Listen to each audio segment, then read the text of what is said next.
Pagkatapos ng parade during district meet, agad kaming bumalik ng Boracay para makauwi na rin kami. Dahil malapit ng Halloween, nagtanong muna ako dito sa My Feliz Hotel. Sir, pwede po magtanong. Mayroon pa ba kayo dito gaya nung last year yung may Halloween ano dito? Ay, meron po kami lang gusto yung mag-inquire. Opo. Dito pa tayo ma'am. Kami na. Nandito na nga kami sa may lobby ng Feliz Hotel dito sa D-Mall. Dito nga rin pala sumali last year ang anak ko kaya dito ko ulit siya ibinalik ngayong taon. Dahil masama ang panahon, nagtanong na rin ako about sa details at sa update. Tama po ang nabasa at nakikita nyo, may bayad nga po kapag nagpa-register ng bata at 699 nga po ang bayad. Ang mananalo ay magstay in ng one night dito sa Feliz Hotel. Ang mga mag-runner-up naman like second runner-up, third runner-up ay magkakaroon naman ng free breakfast dito sa may loob ng Feliz Hotel. At kasama na rin sa 699 ang makeup depende sa style at design na gusto nyo. Hindi naman intend ng anak ko na manalo, gusto niya lang magsali at mag-enjoy kasama ang ibang kids at dahil once a year lang, pinayagan na lang din namin ni daddy niya. Dito nga ay gusto niya maging Ironman kaya naghanap na ako kaagad sa Shopee at nag-search ng costume na pang Ironman. Last year nga ay naging Dracula ang costume niya pero ngayon ay gusto niya naman ibahin at ito ang gusto niya ay ang maging Ironman. Siya nga din pala ang nagpili ng costume niya last year na gusto niya maging Dracula at siya rin ngayon ang nagpili ng gusto niya maging costume. Hinahayaan lang namin siya kasi mabilis lumaki ang mga kabataan at memories din ito para sa kanila.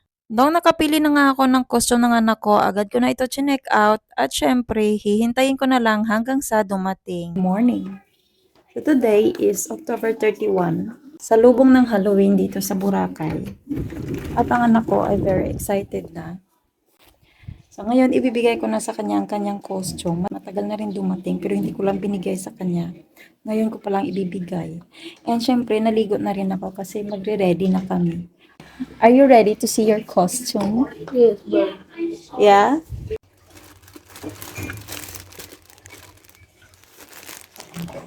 Open it.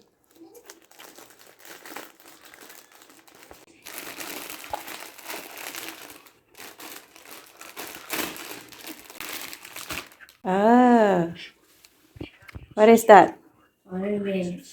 Iron Man. Try to fit it. Dahil hindi kaya ng anak ko isuot ang kanyang costume niya mag-isa lang siya, tinulungan na siya namin ng kapatid ko para na mabilis siya naman ito maisuot. XXL nga pala ang size na kinuha ko para sa anak ko. Pang 11 to 12 years old na siya. At dahil 10-year-old pa lang ang anak ko, medyo malaki siyang bata at matangkad kaya sakto lang sa kanya ang XXL na in-order ko. Sakto rin, natapos na kami after ng ilang minuto. That's my Iron Man. Fix it. Your eyes. Where's your mouth?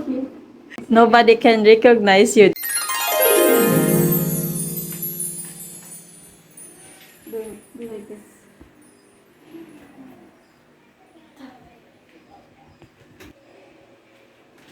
Nice.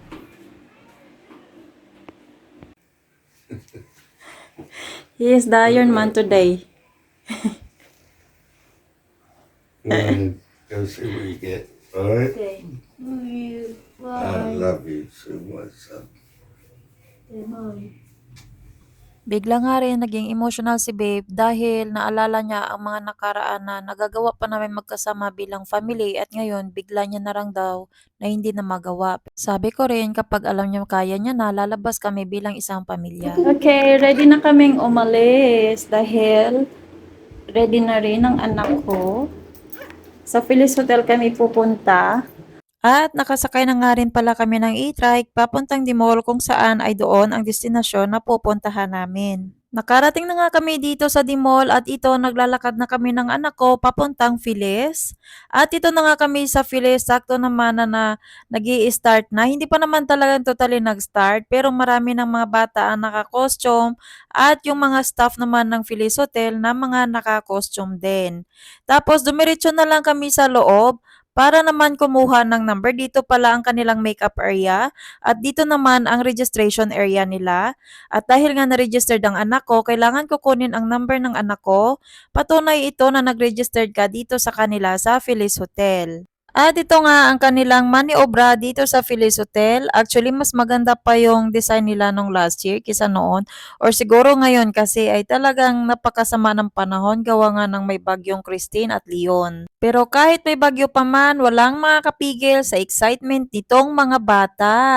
Ready sila sa kanilang mga costume. Ayan. So bago nga mag-start ang parade ng mga bata sa D-Mall, mayroon silang palaro. Ayan, yung mga booth na makikita natin dito sa gilid. Ito ay ang kanilang mga palaro para sa mga bata. Napaka-exciting talaga tuwing Halloween dahil iba-iba ang mga costume ng kabataan. Ito naman ang aking Iron Man ay umupo, ayaw niyang sumali sa laro, maghihintay na lang daw siya na mag-parade sa loob ng D-Mall.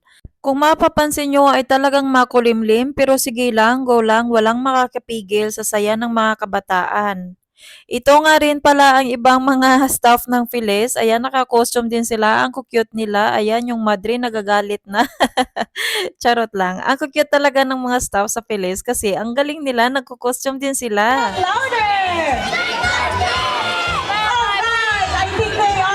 Maya-maya nga lang, pagkatapos nila gumawa ng line ay magsisimula na rin ang parade dito sa D-Mall. Bali, 3 linya ang gagawin nila. Halimbawa, 1 to 20 ay nasa Group A, 20 to 40 nasa Group B, 40 to 60 nasa Group C, mga ganon, para hindi magkagulo-gulo ang mga bata.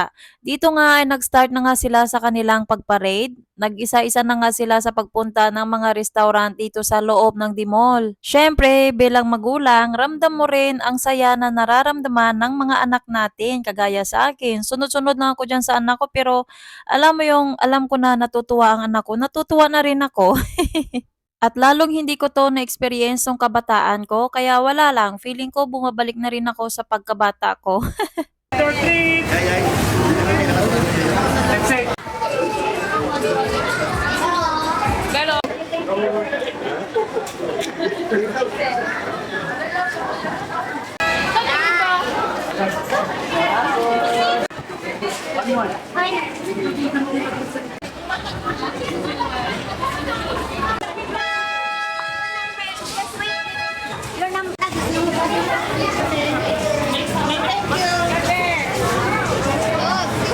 Pagkatapos nga ng mahaba-habang parade sa loob ng D-Mall, epic na rin ang uling destinasyon nitong mga kabataan.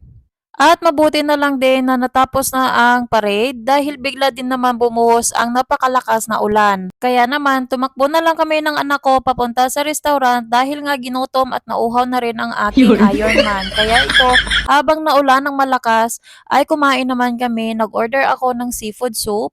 At saka chicken butter naman ang sa anak ko dahil saktong maulan at masarap talaga humigop ng sabaw. Nung malakas pa nga si Babe, dito kami madalas pumupunta dahil talagang nagustuhan namin ang mga pagkain nila dito, lalo na itong seafood soup. Paborito din ito ni Babe kainin.